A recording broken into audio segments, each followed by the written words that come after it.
Hello everybody. You know me, I'm Jason Janis. This is my second video. I know it's taken me a while since the first one came out, but it's a hot topic and I get asked this question all the time in every single interview or any person that contacts me about the Bible. And I've said it in my interview that I did of myself and of others. The Bible is wrong in everything except one aspect, and it's generally so deeply hidden that most people don't even get it. So this video is going to be about the Bible. So here it goes. The greatest lie ever told. A lot of people don't even know where the Bible came from at all. They just know that it's been there in their life. We Westerners, meaning the West, because basically religion, when Jesus was here 2,000 years ago, America wasn't here. So Eastern religions, Hindu, Jews, the Quran, you name it.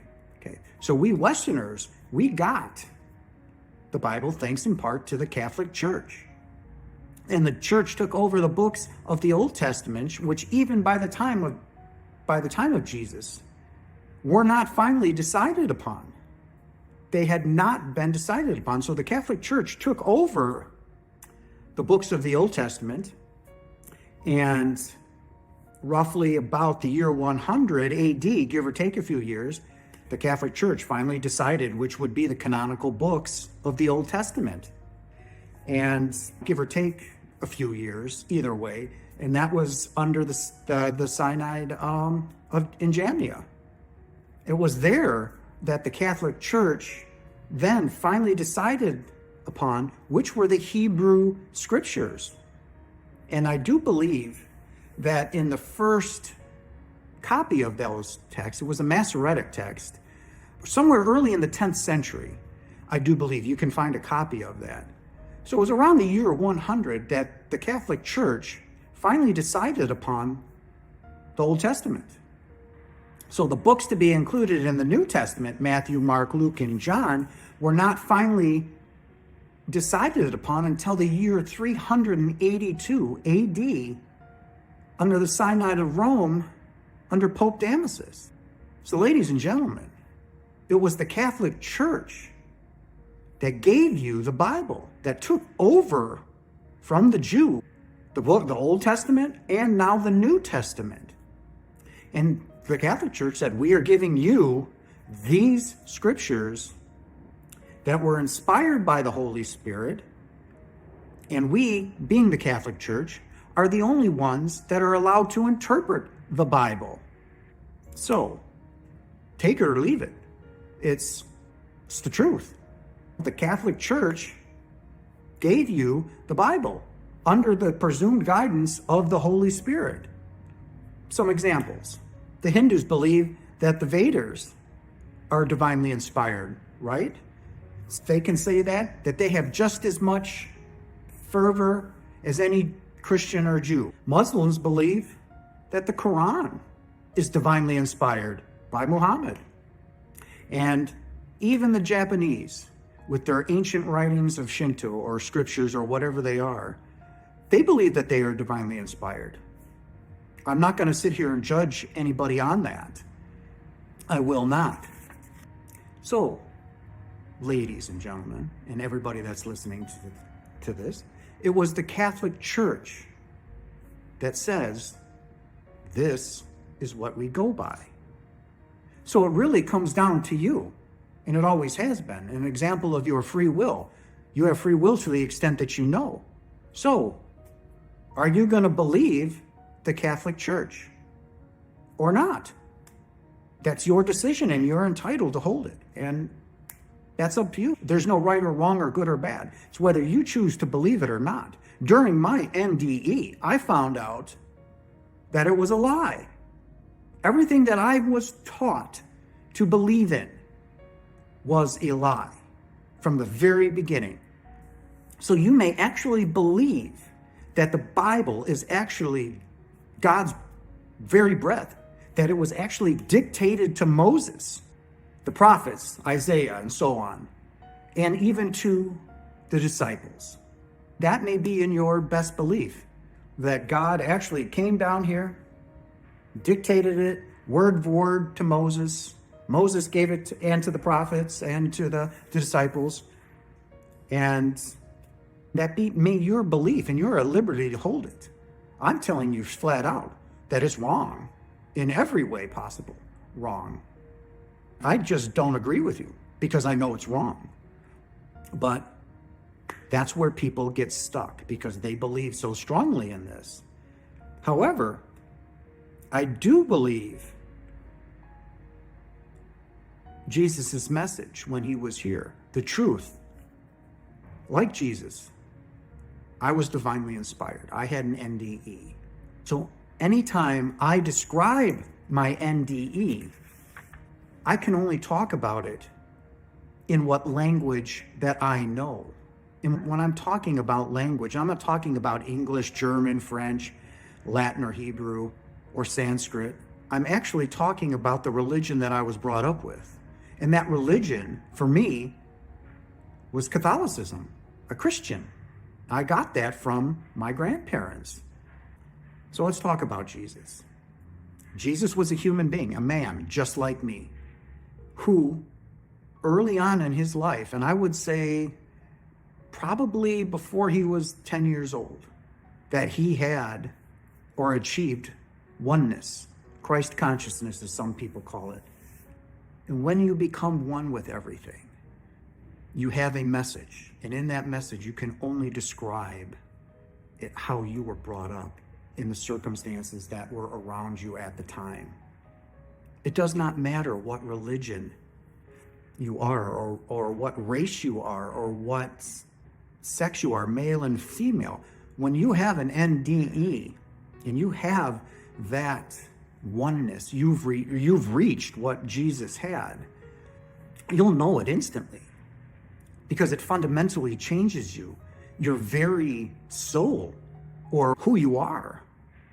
Because when I looked in the mirror, there came a time when I looked in the mirror that who I thought I was for 50 years was completely transparent.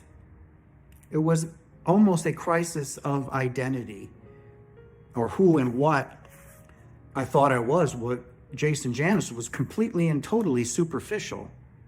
So when I talk about what happened to me, it left me with a very warm, loving feeling. And now that I see the love in everybody's eyes, I see who they are. I don't see the car that they're in, that they're driving. So when you look at the Eastern religions, such as Hindu and Buddhism, they're full of miraculous stories, unbelievable events, and people take them in their stride. You know what? Of course, it's no big deal. And the answer in the story of miracles, like me having the miracle of an NDE, drowning, and having everything given to me, the knowledge that I already had. So in the story of miracles, just imagine that you're God. The disciples, or anybody for that matter around then, they didn't understand what was going on. They could not comprehend him in any way. They just didn't understand. They were awed by the power of Jesus' miracles. So they worshiped him like a guru or somebody following a rock band. They worshiped him. They didn't understand him, but they worshiped him because of the miraculous powers that he had, that we all have. So what did Christianity do? Christianity said, okay. Jesus was the only Son of God, but it stops right there. Nobody else on this earth, not past then or now, is worthy. So what they did basically was, by saying that, okay, Jesus was the only Son of God, they put Jesus up on a pedestal and put him upstairs, safely out of the way with the boss, so to speak, so that he couldn't be a problem anymore. Okay, we got rid of him. He was the only Son of God. So they got rid of him. They put Jesus on a pedestal, out of reach, out of touch, and put him upstairs with the boss where he wasn't meant to be, where we all are. So his oneness or his cosmic consciousness or Christ consciousness could no longer be a problem. So that anywhere at any time, any of us back then that had this awakening or oneness, they were hunted down and killed, persecuted or exiled. History is full of it. My point being, as I said in the beginning of this, Jesus was no different than me. He was a man. So what you do then, if you put Jesus up on a pedestal, you kill instantly, or you strangle it or neuter the gospel at its very beginning. So what the Catholic Church, and I would even say Protestant, is they would give you a heavily castrated or neutered gospel, an emasculated even gospel. Anybody, do you know what the word gospel means? Gospel means good news, glad tidings. And growing up in Christianity, not counting my NDE, growing up, it was hard for me to walk into a church knowing that I was already condemned. So what they would teach you is what you hear every day. And for the love of God and love of everything, I cannot see any good news or good tidings in anything that is being preached. Nothing. Why? It's all a lie. Okay? It's all a lie. So we get the good news of God and Jesus. So now we're all supposed to blindly follow his example without knowing, like I do now, because I've had my NDE, being God's son, right? Supposedly he was born of a virgin, knew he was the Son of God, has the power of miracles. Nobody can kill him, and he's going to rise again in the end. That's what you're taught through Catholicism, right? Through the Catholic Church. So Christianity says, pick up your cross and follow Jesus, when, in fact, none of us know any of that about ourselves. So then what's given to you, or given to us, or to those, is basically an impossible religion. There is no way you can follow the way of Jesus. I admitted my whole life, even from a young boy, that I was a horrible sinner. There's no way I could follow Jesus' example. There's no way anybody can follow the way of Christ. What do? You go into confession and you say, Father, I've sinned. And he says, Son, you have greatly sinned. But for the love of God and that of Jesus Christ, you're already saved. So I get the get out of jail free card, so I can go murder somebody tomorrow, or go rob a bank, or fornicate around, or do whatever I want. I got the get out of jail free card. So most Christians, if they truly admit it, they will definitely say, I am a horrible sinner. I fall way short of Jesus' example. And what I'm here to tell you, and that's beautiful, keep saying that, because the more you realize that, the better off you are, okay? You were not meant to be compared to Jesus. Jesus did not come here to compare himself to you by look at this, look at me, look at this. This is what I get. You, if you're only good enough, you will get. Wrong. What Christianity did, though, was they institutionalized guilt as a virtue. So therefore, the more guilty you feel, the more and more you are fully aware of the vast gap between you. So you try and live as a good Christian. You go to church regularly. For some, you don't. You go to confession and you tell your pastor, look, he says, I know you're a sinner. He says, yeah, I've masturbated. I robbed a bank. I fornicated around, masturbated some more. And again, he says, for the love of your Father and the love of Jesus, you're forgiven.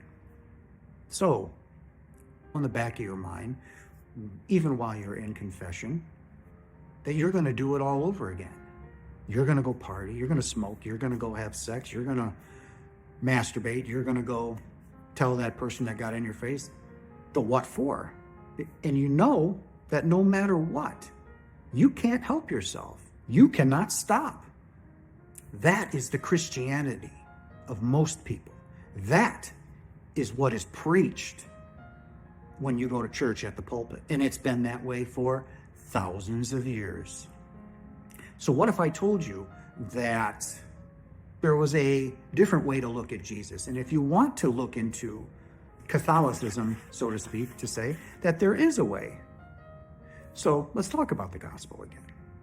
Gospel again means good news, glad tidings. So what would the real gospel say? What would Jason make the gospel be? What would it be? So what I would say is that Jesus of Nazareth, Yeshua Bar Yosef, was a son of God. He was a powerful son of God who simply came here to wake people up to the fact that you are too. How so? So if we go to John chapter 10, verse 30, in there, Jesus gives us the verse, I and the Father are one. So when he says this, when he says that, he's not only around his disciples, but there are other people around when he says that. And they are utterly horrified, mortified. And they pick up stones to stone him. So Jesus says, many good works I have shown you from the Father. For which of these do you stone me? And they say, for your good works, not, but for blasphemy. Because you being a man make yourself God. So Jesus replies, isn't it written in your law that I have said you are gods? Is it not written in your law that I have said you are gods? Jesus is quoting the 82nd Psalm, by the way, when he says that. Is it not written in your law, I have said you are gods? If God called them, to whom he gave his word, gods, and you can't deny the scriptures, how can you say that I blaspheme because I said I am a son of God? Ladies and gentlemen, and whoever's watching this, boys and girls, that's it. That is really it. That is the crux in the message of the Bible. So Jesus has got this in the back of his mind, that this isn't unique to just him. We all have this. Why? He just said it. Is it not written in your law? I have said you are gods. Yes, ladies and gentlemen, you are God. You are the direct manifestation of God. So when Jesus says, I am the way, no man comes to the Father but by me, this I am, this me, is the divine, which in Hebrew means the Ruach Adonai. So what does the Ruach Adonai means? So that means the Ruach means divine, which is the divine in us, by the virtue of which we are the sons of, or the direct manifestation of God. But you will never, ever hear the Catholic Church preach that from the pulpit. The Catholic Church wants you to continue to believe that they hold all the power. It's them that determine whether you go to heaven or hell, and hell does not exist. They want to keep you living in fear and living in your guilt. Western religions, such as Catholicism, has taken on the role of what we would call a monarchy, a celestial monarchy, right? Or a dictatorship, so to speak, which was not the religion of Jesus. Jesus' message was of divine sonship, right? A mystic, one with union of God. I am God. I and the Father are one. So it's not the religion of Jesus, but it's about Jesus, which puts Jesus on a pedestal, saying only this man, out of all the women that have ever walked this earth, was divine. It's utterly exclusive, and you all better understand that. Okay? You're all unworthy. You're all unworthy sinners. and just know your place. Jesus simply came here. His mission was to simply wake everybody up. Open your eyes. Understand who you are. So I'm going to keep this short, and I'm going to leave it with this. It's a message that Jesus left with his disciples one night as he was praying. I think John summed it up when he was praying with the disciples, or speaking over the disciples, praying that, let them be one, even as you, Father, and I are one, that they may be all one, to realize that you are God. There you have it, ladies and gentlemen, the greatest lie ever told. And I believed it up until my death, up until my NDE in the hospital, when I was one with everything. I know who I am, what I am. I know that I've died over 3,200 times. I've had out-of-body experiences. I've been and have meetings with Archangel Michael right here in the physical realm, right here in the physical world. There's nothing you can do here, ladies and gentlemen, that is wrong or bad. The Bible and Christianity are one, and they're all a lie, okay? Love yourself. Love one another. There's absolutely nothing anybody or anyone can do to take that away from you. Hell does not exist. Sin does not exist. Earth is simply a playground where we can come into a physical body and do the things that we want to do that we can't do at home. The Bible isn't real. It was written by the Catholic Church, and you will take that and you will either believe it or you won't. And I'm here to tell you that I don't. I believe Jesus' true message. It is true. I've seen it. I've experienced it. I just want you all to understand that. It's a hard topic for me to discuss because I know a lot of you are going to be offended, and that's okay. Be offended. I'm here to help everybody because a lot of people that watch my videos or have watched my interviews are Christians. And I get asked this question all the time, but the Bible says. You need to go read the Bible. I've been home several times now, and religion to God, religion to Jesus is meaningless and pointless. It means nothing.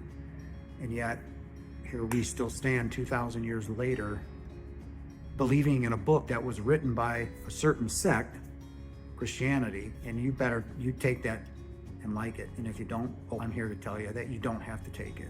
And it's wrong in every aspect. And I am going to leave you with that. I love you all, and I want you to understand that I don't want you hurting. I don't want you feeling lost or in pain. You are love. I love you. Your Father loves you. Your guardian angels are around you, and your guides are around you. They will never leave your side while you're in this body. When you get home, they never leave you. You are loved. You are love. You are the direct manifestation of God. You are God. There's nothing here that can hurt you. I love you all. I hope you have a blessed day. And I will leave you with this. If there's something you want me to talk about, if there's something you would like to discuss, put it down there in the comments. I'm here to help everyone. Even those that belittle me, I still love you. I understand the truth. I was lost and scared, now I'm not. Fear is an illusion, just like everything else down here in the physical realm. Everything here is an illusion. So, ladies and gentlemen, boys and girls, thank you for tuning in, for watching. If there's something that you would like me to discuss or talk about, if you would like me to do a live one-on-one session, that's fine too. I'll figure a way to get it out. But for now, I love you all, and you all have a blessed day.